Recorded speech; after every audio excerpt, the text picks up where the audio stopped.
बिस्मिल्लाहिर्रहमानिर्रहीम अस्सलाम वालेकुम जी। आजकल हर तरफ दही जमाने का शोर मचा हुआ है कि दही जमाएं ऐसे जैसे हलवाई की दुकान वाला दही। एक तो मुझे ये समझ नहीं आती कि यार हलवाई की दुकान से कौन सा दही मिलता है और हलवाई इतना फ्री कब से हो गया है कि वो दही जमाता फिरे। यार अगर आपने खामखा शॉप का नाम लेना है, दुकान का नाम लेना है तो डेयरी शॉप कह दिया करें। बहरहाल हमारा किसी पे तनकीद करना या कुछ और हमारा मकसद नहीं है। हमारा काम है, हम भी ट्राई करते हैं कि आज हम किस तरह से एक अच्छा दही जमा सकते हैं, वो भी देसी तरीके से घर में। कोई हलवाई वाला दही नहीं जमाएंगे, कोई शॉप वाला दही नहीं जमाएंगे, कोई किसी डेयरी फार्म वाला दही नहीं जमाएंगे। हम अपने घरेलू तरीके से घर में जो दही जमता है वो वाला जमाएंगे और देखेंगे कि हमारा दही कैसा जमता है। हमने यहाँ पे 1 किलो दूध लिया है, इसको एक ऐसे बर्तन में डाला है जिसके अंदर हम इसको बॉयल कर सकें। बॉयल दूध को अच्छी तरह करना है। कुछ लोगों का ये ख्याल है कि आप सिर्फ दूध को गर्म करें तो भी काम चल सकता है, ऐसा कोई तरीका हमें नहीं पता। अगर आपको पता है तो आपने कमेंट्स में हमें मेंशन कर देना है। जब इसको अच्छी तरह बॉयल आ जाए उसके बाद आपने इसके नीचे आंच स्लो कर देनी है और 2 से 2.5 मिनट के लिए आपने इसके अंदर किसी भी चीज की मदद से इसको ऊपर नीचे फेंटते रहना है। इससे ये होगा कि दूध आपका गाढ़ा हो जाएगा और इंशाल्लाह दही आपका बहुत अच्छा जमेगा। चूल्हे की आंच हम बंद कर देते हैं और साइड पे रख के इसको थोड़ा सा ठंडा करेंगे दूध को। जब दूध अच्छा खासा ठंडा हो जाए तो आपने एक मिट्टी का बर्तन लेना है और इसमें इस तरह करके आपने शामिल कर देना है। एकदम से आपने इसके अंदर शामिल नहीं करना दूध को, एकदम से शामिल करेंगे तो ये बर्तन भी गर्म हो जाएगा और आपका दूध काफी ज्यादा देर लगाएगा ठंडा होने में। तो इसलिए हमें नीम गर्म दूध चाहिए होगा जब हम इसके अंदर दही शामिल करेंगे। और इस तरह शामिल करने से आपने देखा कि इसके ऊपर थोड़ी थोड़ी झाग आ चुकी है। दूध को मुसलसल 1 से 1.5 मिनट फेंटते रहना है। इसको मजीद फेंटेंगे तो इसके ऊपर मजीद झाग आएगी।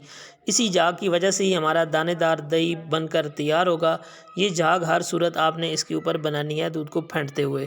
यहाँ पे चेक कर लेंगे उंगल की मदद से कि हमारा दूध इतना गर्म रह जाए। उंगल अगर आप इसके अंदर रखें तो आपको ज्यादा गर्म ना लगे। अब जी हमने डेयरी वाला दही लिया जो डेयरी की दुकान से मिलता है, जिसको लोग कहते हैं हलवाई की दुकान वाला। तो इसकी हमने ये देख लें इसकी कंसिस्टेंसी किस तरह की है। ये दही हम इसके अंदर 4 से 5 चम्मच शामिल कर देंगे। 1 किलो के लिए 4 से 5 चम्मच मैं बता रहा हूँ। अगर आप कम क्वांटिटी में लेंगे तो 2 से 2.5 चम्मच भी आपके लिए काफी है। इस तरह मुख्तलिफ जगहों पे आपने इसके अंदर शामिल कर देनी है। हम इसके अंदर 5 चम्मच दही के शामिल कर रहे हैं, आपके सामने गिन भी सकते हैं आप। बस ये इसके लिए मोर देन इनफ है। रमजान भी बिल्कुल करीब आ चुके हैं और आगे गर्मियां भी आने वाली हैं। तो गर्मियों में और रमजान दोनों में दही मार्केट से नहीं मिलता, तो इसलिए ये तरीका आपके लिए जानना बहुत जरूरी है और इसको ट्राई जरूर कीजिएगा। अब एक आखिरी स्टेप रह गया इसके लिए, वो बहुत जरूरी स्टेप है, उसको आपने गौर से देखना है। हमने एक शीशे के कवर से इसको ढक दिया है और उसके ऊपर इस तरह जो रोटी वाला कपड़ा है ये रख दिया है। आपके पास कोई भी कवर हो आप इसके ऊपर कवर दे के इसको कपड़े से ढक दें और उसके बाद आपने क्या करना है, इसको किसी मोटे कंबल के अंदर लपेट के रख देना है। 6 घंटे रेस्ट के बाद आप देख सकते हैं जी यहाँ पे हमारा बेहतरीन दानेदार दही जो है वो बनकर रेडी है। ये ना हलवाई वाला है ना डेयरी फार्म वाला है, ये घर पे हमने अपने तरीके से दही जमाया है। आप देख सकते हैं बेहतरीन दही जमा हुआ है।